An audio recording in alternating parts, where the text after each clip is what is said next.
Today we'll discuss this part, jaundice. There is one competency here on anemia, polycythemia and jaundice. Anemia and polycythemia we discussed in the, not in the last physiology class, in the last week before the exam. So, and one associated statement is given, principles of management, physiological principles of management. So, we discussed it about anemia. So, the line is also unclear, like this in the competencies they have given the syllabus. If we go by the syllabus, topic can be discussed anyhow, but if we go by the syllabus, the line is given, discuss anemia, polycythemia and jaundice and physiological principles of its management. So, I do not know whether they meant only jaundice or both. So, anemia also physiological principles of management, we discussed that what to correct. This is what we mean by physiological principles of management. Actually, as we discussed in anemia, or we define it by the decrease in total number of RBCs or hemoglobin or both, but the aim is to ensure optimum oxygen delivery at the tissue level, that is to prevent hypoxia. So, there are other nutritional replacements for anemia in nutritional anemia. So, this is called what is the physiological principles or physiological basis of management. They are coming even as questions in the exams. It was set as a question in your first internal assessment exam. The physiological principles of management of a case which was given, that case of thalassemia, and when it is given physiological basis of management of this particular case, then there is no need, actually it is not right to write about other things. You have to focus on that particular, focus on the basis of management of that case. Sometimes question is given as like a case of, say, I think it will be discussed, maybe it will be discussed or it has been discussed already in maybe yesterday or so. In cardiovascular system, there is a section on shock. So, if that type of a clinical scenario is given, if it is written, discuss the physiological basis of management of shock, okay, more or less the answer will be similar. But if the read the question, if the question is given management of this particular case, management will not be asked in first year. That means treatment and management, like that direct treatment and just physiological basis, like in anemia, whatever is showing on the screen now. So, if it is nutritional anemia, target the nutritional replacements. If we see it is due to, it is microcyclic hypochromic anemia, even without lab confirmation, in our country it is most cases iron deficiency. So, empirically, the word empirical means, empirically we start it as, word empirical means that just on the basis of our general knowledge and judgment about the clinical scenario. So, in most cases microcytic in a country like India, iron deficiency anemia is very common. So, we start with replacing iron, replacement of iron. So, that is the physiological basis, that perhaps you have to correct the iron deficiency here. So, this is, so directly management I think won't be asked in the first year, and it should not be asked actually. It is a part of medicine, not even pathology, not even in the second year of your medical school, pathology, pharmacology. So, and in the first year nobody will ask you to diagnose also. I think the case should be given, but sometimes if that is a, what is the, so if that scenario, say, which was given in the as a question in the first internal assessment, if that scenario is given, I think in the weeks, most of us think, us means the examiners or the faculties think that it should not be given that what is the diagnosis or what is the, so it was given in the question, it is a case of thalassemia major. So, that should be given, but sometimes again university exams, people, there are so many question setters, they are setting it like that. So, if it comes, I think whatever has been discussed till now, whatever was given in that clinical scenario, even you may make it out that it is a case of thalassemia. Okay. So many symptoms were, not that one or two things were given. So, the RBC indices were given like this. So, okay, that is another thing. So, this is what is physiological principles of management means, whatever it may be, anemia or jaundice or whatever. So, you have to, mostly you write, you have to treat the, if it is actually anemia, jaundice, these things should not be called a disease as such, they are manifestations directly there, or they are the clinical presentations of some underlying disorder. So we have to correct the underlying disorder. That is the what is mainly we have to write. Okay. So if we see that in the lab reports, if are given, like in the question it was given, which was said, I am going to that question, that at least this question you should remember, you have appeared for this exam recently. See, RBC indices are given. If it is the question is given, WBC counts are also less, platelet counts are also less. Probably it is a case of bone marrow failure, maybe. So then we have to go for, say, stimulate bone marrow for erythrocytes, and sometimes we have to go for bone marrow transplant and all, and many of you have written also, but you have to write it systematically.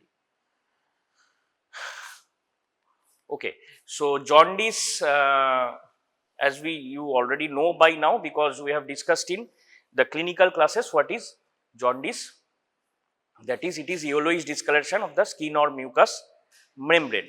Sometimes we are writing about sclera and all, but that is skin or mucous membrane. Wherever the yellowish discoloration is becoming more prominent, that is, we are noting it first. That is medical disorder in which the skin and eyes acquire due to the cause is excess of bilirubin. Where does this bilirubin come from? It comes from, yes, degradation of, that is porphyrin, that is degradation of heme. That means physiologically it comes from degradation of heme, and that is a physiological process. Heme breakdown is not something a disease state, it is a physiological process. So from heme, the hemoglobin, when it degradation of heme or degradation of hemoglobin, to say it better, the hemoglobin will break down into heme and globin. Globin chains and iron will be reutilized for heme formation, if iron for other purposes. So it is for iron and globin chains are reutilized. Now the protoporphyrin part of heme, which is the pyrrole ring, if we just go back, then we have to go back a lot of slides because it was taught. So here heme plus globin porphyrin rings will break down, but there was, I think, better slide, this one. So this is in short globin, heme from protoporphyrin is split off. So iron is reutilized. Reutilized means it is first stored and then reutilized. This apoferritin and all these are tissue proteins, sorry, plasma proteins, not tissue proteins, plasma proteins. They are storage form of iron, so they are reutilized. Globin is also enters amino acid pool. This is reutilized. So remaining part of protoporphyrin, this is breaking down into biliverdin. First, heme oxygenase is oxidizing it, then biliverdin is being reduced, and bilirubin. In a way, it is the end product of at least this part. Then it is again bilirubin, biliverdin are pigments. So green pigment, bilirubin is a yellow-orange pigment. As most of the physiologically, most of the biliverdin should be turning bilirubin, but again, if the some of the steps proceed due to some reason at an excessive rate, then biliverdin can also accumulate. Mainly it is due to bilirubin. So it is a yellow-orange color pigment, which is bringing that yellow color to the, in case of this, what is happening is jaundice, yellow color to the skin and the mucous membrane. So what should you note for jaundice? In the clinical scenario, what should you note for jaundice? One is the sclera, then which part of tongue?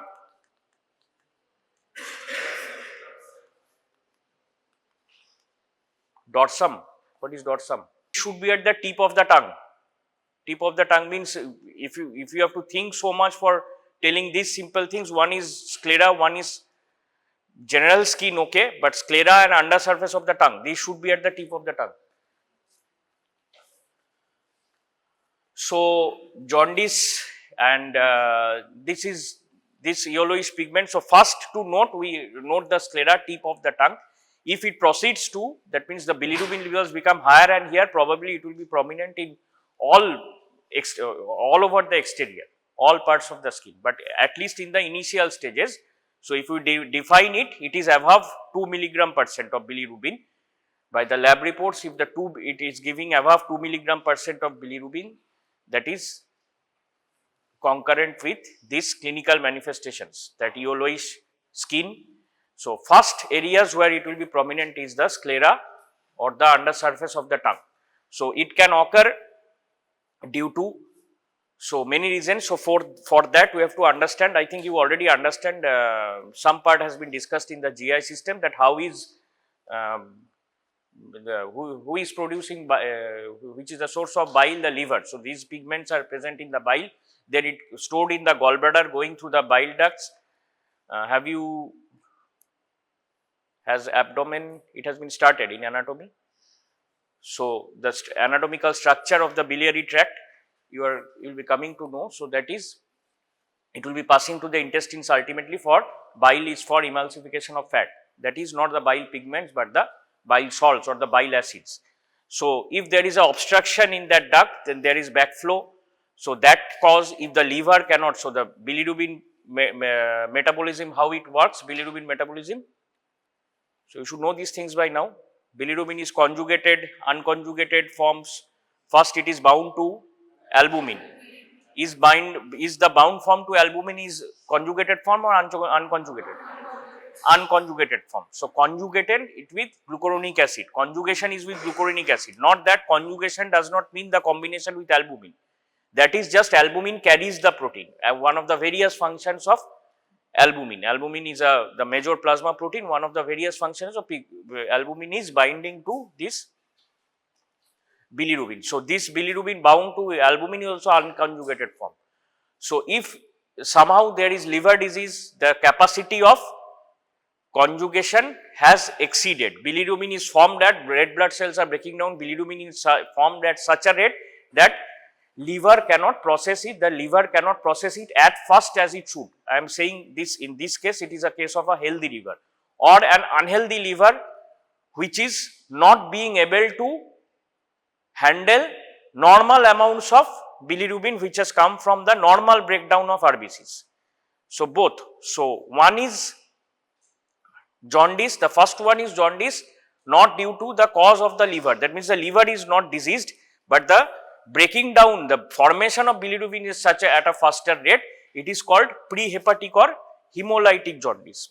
It can be called in a sense pre-hepatic or a hemolytic. Better to say hemolytic. Pre-hepatic means anatomically not pre-hepatic. Anatomically there is nothing that it is. Pre-hepatic means it is outside the, that means the capacity of the liver. It is before. The liver is working as such means optimally, but in spite of the liver working optimally, the load is so huge on the liver to conjugate bilirubin that it is not being able to conjugate. So unconjugated hyperbilirubinemia.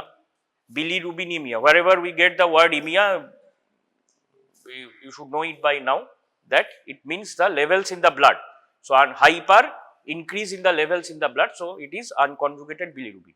When the liver is starting to fail, when means if in any case the liver starts to fail, then what happens? It tries to conjugate as much as possible, but not the rest. So what will happen then? So mainly again unconjugated, what it cannot, it will rise in the blood. What it can, in most cases, conjugated hyperbilirubinemia is not seen, but in whenever there is associated obstruction, in some cases of liver disease are associated with obstruction in the hepatobiliary tract, then both unconjugated and conjugated will rise. And in case of frank obstruction, even without liver disease, again both may rise, because these are being formed, these are being processed, but they cannot pass on to the intestines, or they are passing in some amounts if it is a partial obstruction. So everything in the body won't be, most things, in fact in most cases it is not like that. It is, again we say, medicine is not like, physiology of medicine is not like 2 + 2 = 4, that everything will happen at a certain amount in all. So it is variable, the things are variable. So liver disease, so first stages of liver disease, it cannot conjugate, it can conjugate to some extent, it cannot conjugate the rest, these things will be there, sorry.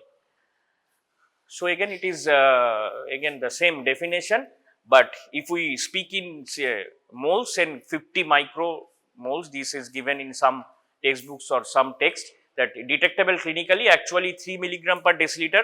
By definition we say 2 milligram per deciliter, above 2 milligram per deciliter, and the if we say it in moles, then it is 50 micromole per liter. So, and the last line, jaundice is, we have already told, jaundice is itself, not even anemia, not even jaundice. These are not actually, it may not be, these are not diseases in that sense. These are just clinical manifestations of some underlying disorders. So, normal values of is 0.3, they are writing here, 0.2, you may say 0.2 to 1 milligram per deciliter of blood, that is per 100 ml of blood. Clinical jaundice more than 3 milligram, they are saying 3 milligram, that is 3 milligram per again deciliter of blood.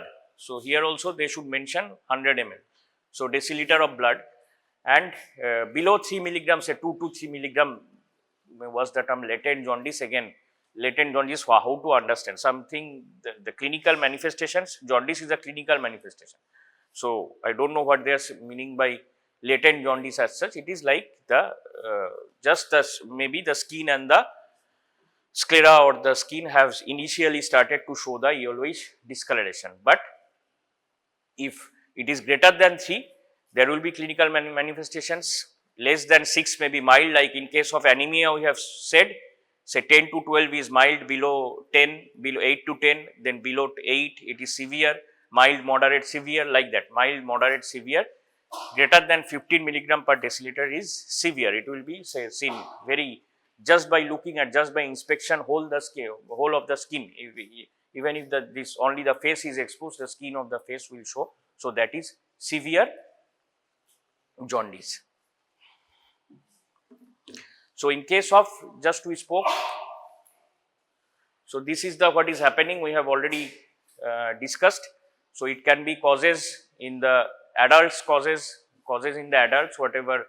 So, it can be obstruction, it can be liver disease, it can be cholecystitis, is infection of the gallbladder, inflammation of the gallbladder. So, gallbladder stores bile. So, due to problems in the gallbladder, there may be sometimes this bile storage and passage into the intestine, this may be altered to some extent. So, these are some reasons for jaundice in the children. In the newborns, there is something called physiologic jaundice, which it is actually, again, it is not a disease, still the liver is maturing. So, in the first few days of life, it occurs usually after first, it is not noted in the first 24 hours, after 24 hours this bilirubin or the yellowish discoloration is starting to appear, and it goes away in 5 to 7 days. Just to have to keep a watch on the baby, whether there are the clinical manifestations are more than what can be, what is going to go away. It usually goes away, it goes away by itself. That is called physiologic jaundice. Sometimes breastfeeding failure jaundice, what is that? Because the sometimes if mother's milk is not sufficient or the baby is not feeding properly due to other causes, then what happens? There is not enough amount of stools, or baby is not passing enough optimum amount of stools. So, what happens? This again, this bilirubin and all this starts to accumulate, because if we go by, so one part of bilirubin will be this in the form of urobilinogen, it is excreted through urine, and most parts are through stercobilinogen, it is excreted through stools. So, if stools are not proper, that is due to breastfeeding failure. But what is, it is different from the term breast milk jaundice. Breast milk jaundice is some unknown factor, is breast milk still now not known to us, some unknown factor. Sometimes it is seen in spite of proper feeding and the baby is also passing stools, still some jaundice is there. So, we take it as physiological jaundice, or sometimes it is seen that it is maybe the baby is not feeding on anything else, because up to 6 months of age, it is, if it is an institutional delivery, it is always institutional delivery, that means delivery at a medical facility. Then it is encouraged that the, except breastfeeding, up to 6 months nothing is given. Sometimes it has to be given if there is no other alternative. But if it is seen the baby is feeding well, only breast milk, nothing else, feeding well, passing stools, but still there is jaundice, it is attributed to a factor in breast milk which is still unknown. So, that is called breast milk jaundice. So, somehow increased absorption of bilirubin from intestines or some factor in breast milk which we do not know still now. So, this is the cause in the newborns. So, this is what we have already discussed, all these things. So this is what is happening in bilirubin metabolism. I think you know these things. Urobilinogen. So it is again observed after conjugation by intestinal bacterial actions. Say urobilinogen to starcobilinogen, oxidation to starcobilin. It will pass away with stool, and some of it is reabsorbed through the portal circulation. Again, it is coming. It is handled by the kidneys, passed out through urine. Urobilinogen, when it comes in, when the urine comes outside the body, comes in contact with the air, then urobilinogen is converted to something called urobilin. So whenever it will be oxidized, it will be formed in case of starcobilinogen, it will become starcobilin. Urobilinogen will be formed in urobilin. So outside, if we measure, so urine, if it is handled in the laboratory, so instead of rather than urobilinogen, it will be urobilin, because it has come in contact with air, it is in oxidized form. Same thing, heme is breaking down, urobilinogen converted to urobilin, all these things. So who conjugates bilirubin? This gluconosyl UDP gluconosyl transferase enzyme, converting bilirubin into a water soluble form, conjugated, that is called conjugated bilirubin. Normal serum bilirubin less than 1.2 are writing.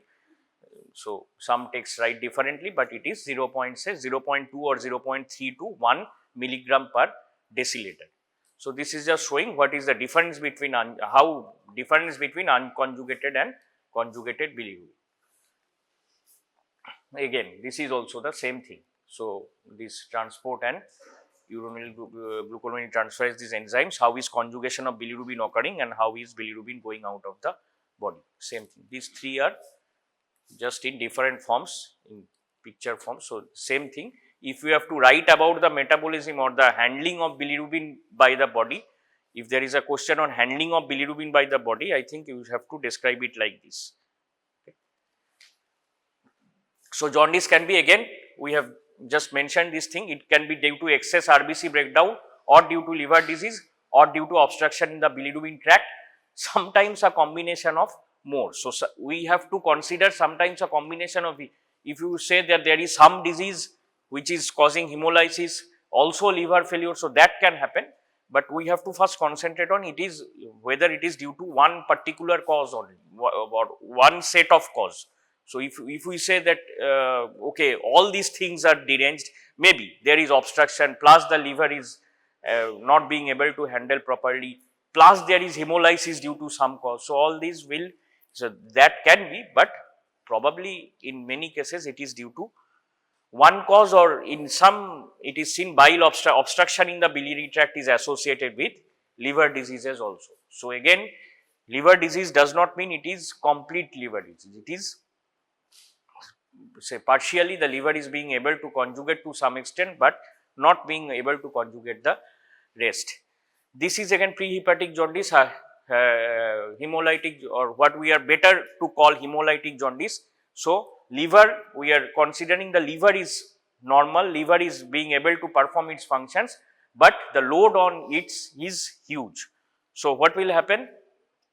So excess, whatever excess is there, so excessive destruction of RBCs, liver is trying as much as possible. So there will be increased, if we go by this, so it will be starcobilinogen, urobilinogen. So increased starcobilinogen and increased starcobilin in feces, increased urobilinogen in the urine, which will be oxidized to urobilin once it comes into contact with air. So both direct means indirect, conjugated and unconjugated bilirubin will rise, in the sense that the liver will try to exceed, there is a maximum capacity, but it will try to do as much as the liver is functioning, it will try to do as much as possible. It is increased breaking down, the liver is trying to handle that, but after a certain limit it won't be able to handle the excess things. So most important changes are total, both conjugated and unconjugated bilirubin will rise. So the dark brown feces, but urine color is probably normal, because urobilinogen does not impart any color change as such. Okay. So urine color will probably be normal, but due to starcobilin, the feces color will change. But if we test for urine, say, I think you have you done dipstick tests in biochemistry? Still now, dipstick test in urine, no. There are methods, so test. So dipstick test will give urobilinogen positive, urobilinogen it will be positive, but even it is positive in normal, that means without jaundice, even in bilirubin, normal bilirubin metabolism, there is no question of jaundice, still urobilinogen is positive because urobilinogen is being excreted in dipstick test, urobilinogen will be seen in urine. So that is also, it cannot differentiate actually between normal and this pre-hepatic jaundice, because urobilinogen it cannot measure the levels, it will just qualitatively it will indicate that there is urobilinogen in that sample of urine. So this is again hyperbilirubinemia, this is about hepatic jaundice. So it is due to the impaired uptake of bilirubin into hepatic cells, or impaired binding, impaired conjugation due to liver disease. So that can be due to various causes, any cause of disease in the liver, that may be due to alcohol or viral invasion, due to certain drugs which are being toxic to the liver, due to even genetic errors, that how is the liver handling bilirubin, genetic predisposition to that, the genetic errors in metabolism, genetic errors in specific proteins handling it, or autoimmune hepatitis, whatever. These are the conditions of the liver, or the conditions of the that if genetic errors means it is a hereditary. So that are the underlying liver disorder, but what will happen, they decreased conjugation, impaired uptake, or decreased or disturbed conjugation, or even maybe even if conjugation is not disturbed due to some reason, the liver cannot secrete it into the bile tree. So all these we are describing it under hepatic jaundice. It cannot be secreted, liver is not being able to, so after liver it will pass on to gallbladder. Anywhere in this, anatomically or physiologically, the problem lies anywhere, this is termed as hepatic jaundice. Jaundice due to that is termed as hepatic jaundice. So diseased liver cells may be unable to take all the unconjugated bilirubin. So if it is unable to impaired uptake, then it will be unconjugated. So hyperbilirubinemia. If it's being uptake, this uptake is normal, but conjugation is abnormal, that is conjugation is impaired, then also it will be unconjugated hyperbilirubinemia. Usually both types of bilirubin are present in blood in high concentration in this case. So obstruction intrahepatic biliary tract, it is probably a combination of both hepatic and obstructive jaundice, hepatic jaundice and obstructive jaundice. This hepatocellular jaundice. So all these will be the features. In case of underlying liver disease, we measure it clinically, or not clinically, sorry, in the laboratory it can be measured by the liver enzyme. So some enzymes due to liver disease, they rise in the blood, that is indicative of like AST, ALT, these full forms are aspartate transaminase, all these things, alanine transaminase, all these will be any signs of liver disease clinically or in the laboratory, this high AST and ALT, these will indicate liver disease, and also there will be jaundice. In the serum, there will be, from the point of view of bilirubin, there will be conjugated and unconjugated hyperbilirubinemia. Other things like clotting factors, so prolonged PTY, we have already discussed this about, at least about why there will be prolonged PT, because clotting is impaired. So prolonged prothrombin time. In the urine also, bilirubin urea, that is bilirubin urea means maybe frank bilirubin maybe, but mostly it will be urobilinogen and all, what are the products of bilirubin metabolism. So, and in case of obstructive jaundice, it is bile not flowing into the properly through the bile tract. So condition where blockage of bile causes overspilling of bile products into the blood and incomplete bile excretion of the body. Obstructive jaundice is defined as obstruction of normal bile flow to the border. So that is obstruction, medical condition characterized with the obstruction of normal bile flow to the border, leading to accumulation of bilirubin. So accumulation of bilirubin as it cannot pass. So this is, if the cause is only anatomical, that means anatomical due to obstruction. Cause is only anatomical, that is obstructive jaundice, but in many cases it is again associated with liver disease also. So, problem in conjugation, problem in uptake, problem in conjugation plus anatomical obstruction, all these together form that means form the issues. There will be clinical and laboratory clinical scenarios, and this laboratory whatever findings are there, it is according to that, it corresponds to that, both hepatic disease and obstruction. So, increase in biliary uh, pressure will not to, this is just the pathophysiology. I think you may need it, if you can say these things, it is good, but in pathophysiology we will read in what happens when there is liver, what is the pathology of this, what happens when there is liver disease. So, actually we have read about tight junctions in physiology. So, that is in general physiology, that is disruption of tight junctions between hepatocytes and bile duct cells. So, what happens actually, how is it proceeding. So, there is reflux of bile contents in the liver sinusoids. If you read about the liver anatomically, the anatomy, it will be discussed, the anatomy of liver. So, reflux of bile contents. So, all these things, formation of type 1 collagen is more, if it is infective cause, there will be neutrophil infiltration.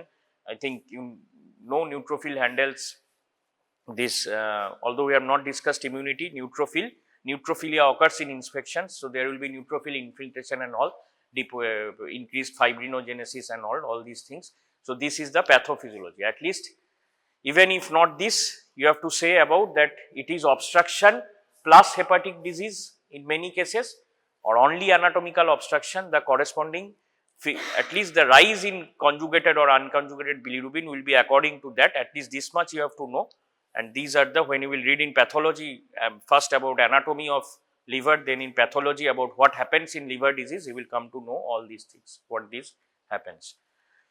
So, in obstructive jaundice, there is something called one of the symptoms, although I think this is going more into medicine than physiology. So, why does itching occur in this obstructive jaundice? Because this the body is not being able to have, jaundice is this bilirubin, not only the bile pigments, but also the sometimes bile salts are getting deposited under the skin, and this causes itching. So, one of the clinical manifestations or the symptoms of this obstructive jaundice is excess itching under the skin. This is called pruritus. This happens in obstructive jaundice. Clay colored stools and high colored urine, again it is that means you can, it is obvious, because in obstruction more, if the obstruction is very prominent, then bilirubin is not passing into the intestine. Now, stercobilin won't be passed as much, that will be, the stool color will change,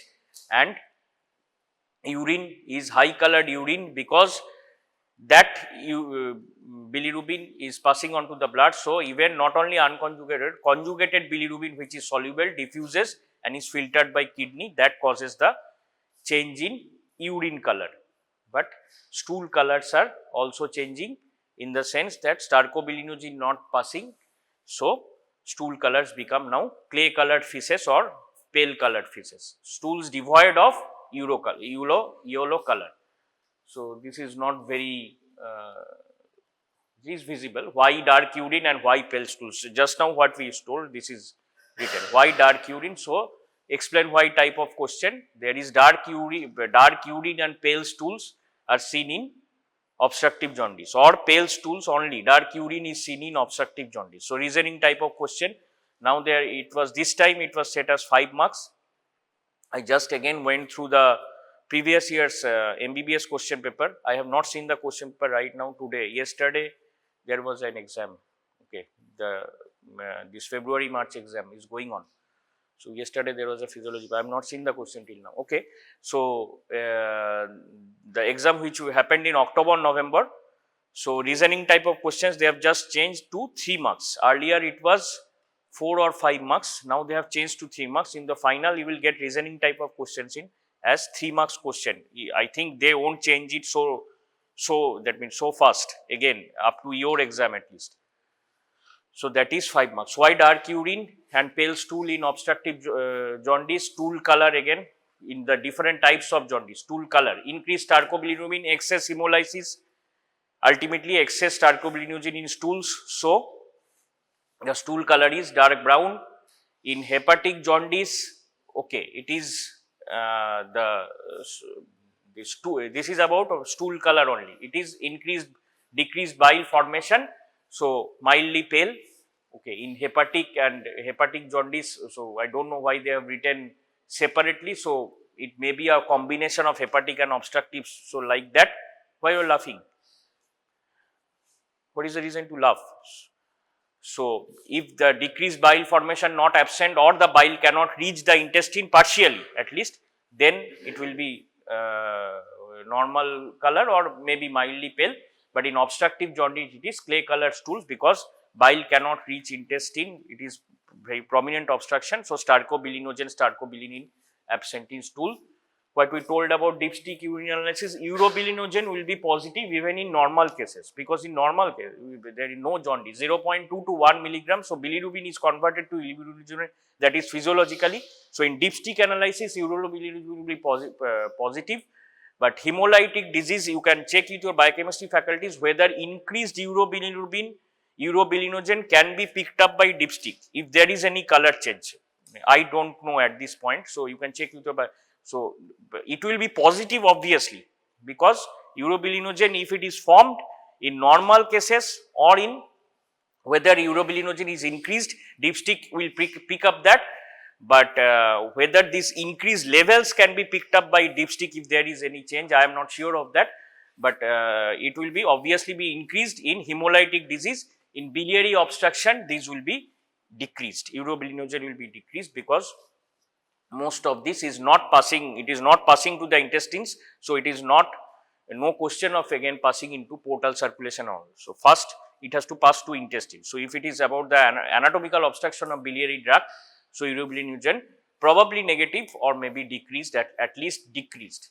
So bilirubin will be in dipstick analysis, bilirubin will be positive. Bilirubin will be found on dipstick. Bilirubin itself, not urobilinogen.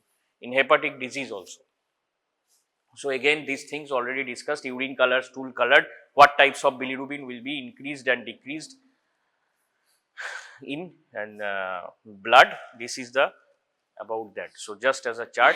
So whenever you make these types of charts, it is easy for the examiner.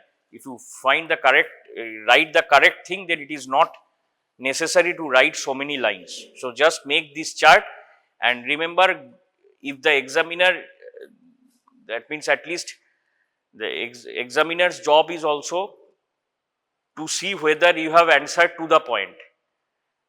There is no question of writing, okay, if the answer is short, make it short. There is no question of writing irrelevant things for 3 pages. So without writing a few lines, it is good to write like this, so that just at one look the examiner is happy and just award the marks. It is not that for 5 marks I have to write 5 pages or 3 pages. So writing this same thing in using sentences and lines will probably take 1 page, and the examiner has to take the trouble to read all, and this creates a bad impression in the mind of the examiner, because especially when the examiner is evaluating so many answer scripts. So it is better to write like this wherever it's possible. Wherever it's possible, make it short. It's not that the marks are more, so you are giving the same on information. This is again fecal. So fecal starcobilinogen we have already discussed. Fecal fat level, it is probably normal in case of hemolytic jaundice. Bile is present in gut. Bile is coming to the gut. There is no obstruction. So emulsification of fat is proper. Fat digestion is not probably hampered. So fecal fat is normal. Fecal fat levels, but in hepatic jaundice or obstructive jaundice, it's increased, because probably this bile deficiency of bile in the intestine, this emulsification. We are again saying sometimes of obstruction and hepatic disease are coexistent.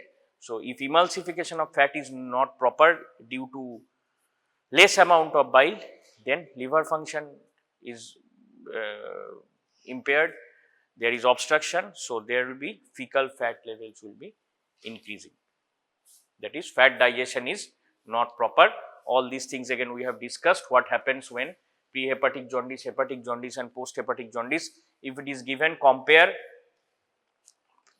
pre-hepatic and post-hepatic jaundice, or compare hemolytic and hepatic jaundice, then make it like a chart, better than writing it out in lines that this happens in hemolytic jaundice half page, this happens in hepatic jaundice. Better to make it like a table.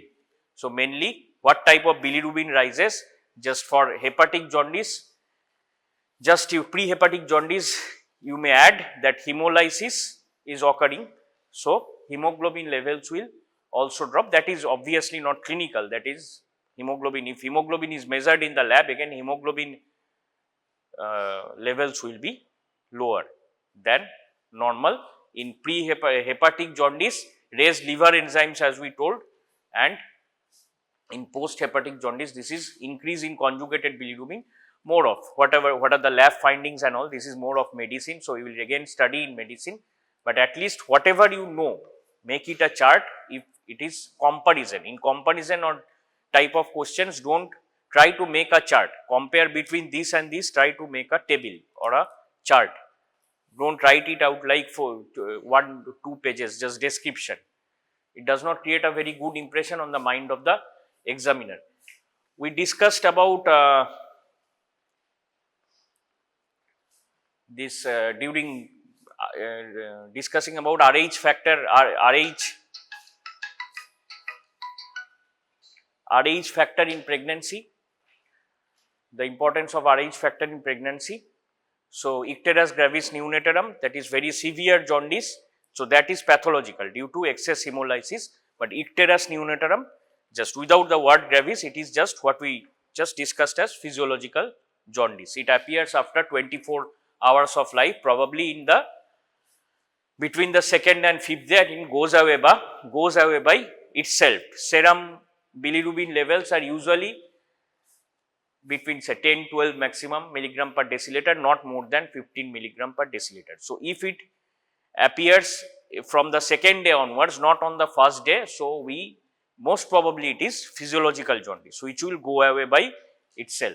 But if it is, but however, there is a note which we also mentioned some just in the beginning, that the baby should be kept under watch, okay, if any symptoms of worsening or not. So, probably it is physiological, but whether there is any pathology behind it, any disease behind it.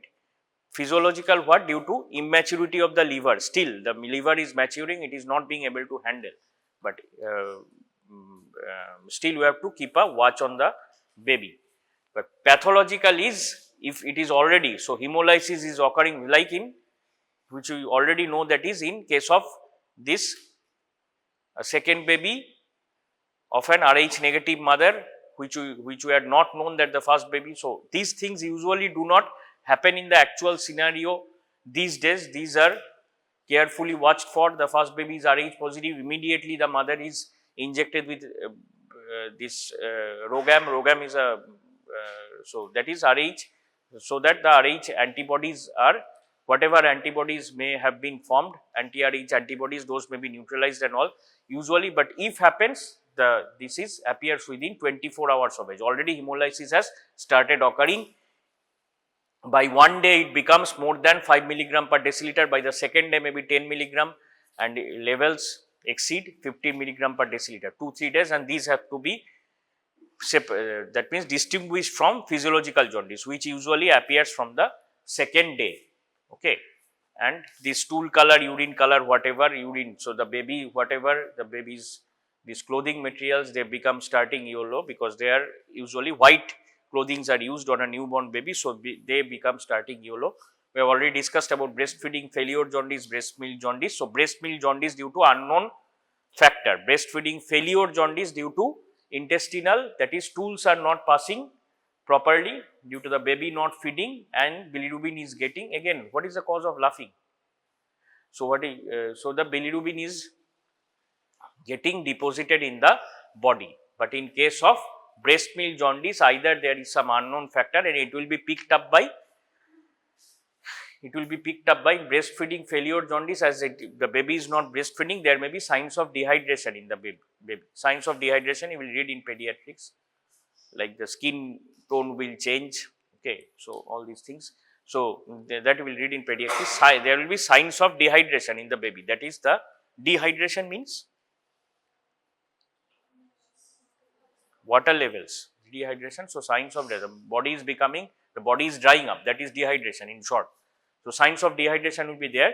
In breast milk jaundice, there will be no signs of dehydration. Baby is feeding properly, still there is jaundice. So that is attributed to some unknown factor in breast milk. It also usually goes away by itself, but if it is pathological jaundice, especially due to heme breakdown, this hemolysis and all, then we have to address it by there is something called, if it is at a severe level, even something called exchange transfusion may be needed. That is, the blood in the baby is exchanged with, that is simply what we know about, we call as blood transfusion in the adults.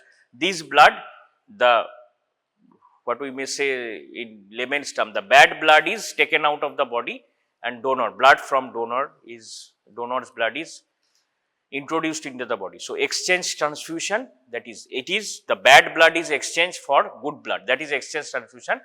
And another way of handling it, probably at lower levels, all these things, phototherapy, there is phototherapy, light therapy.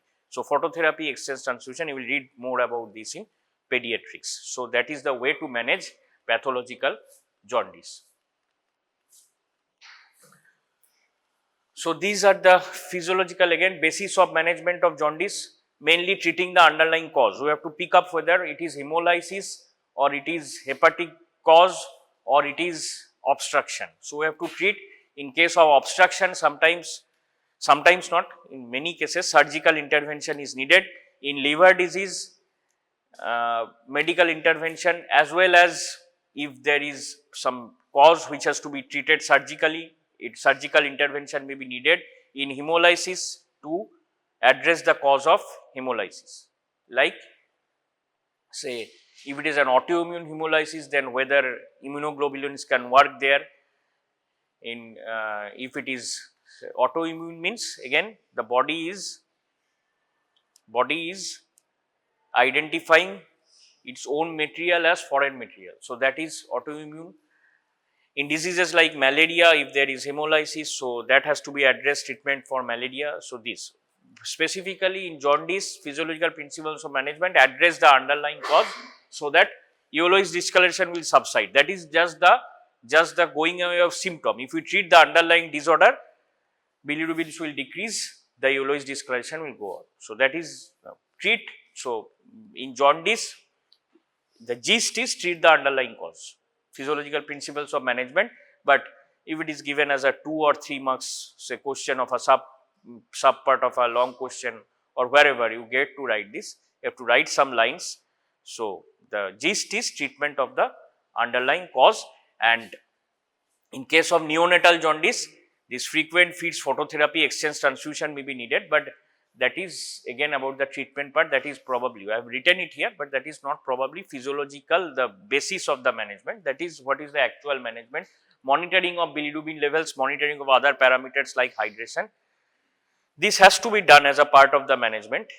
So any monitor, wherever we have to manage a case, any disease, so monitoring is important.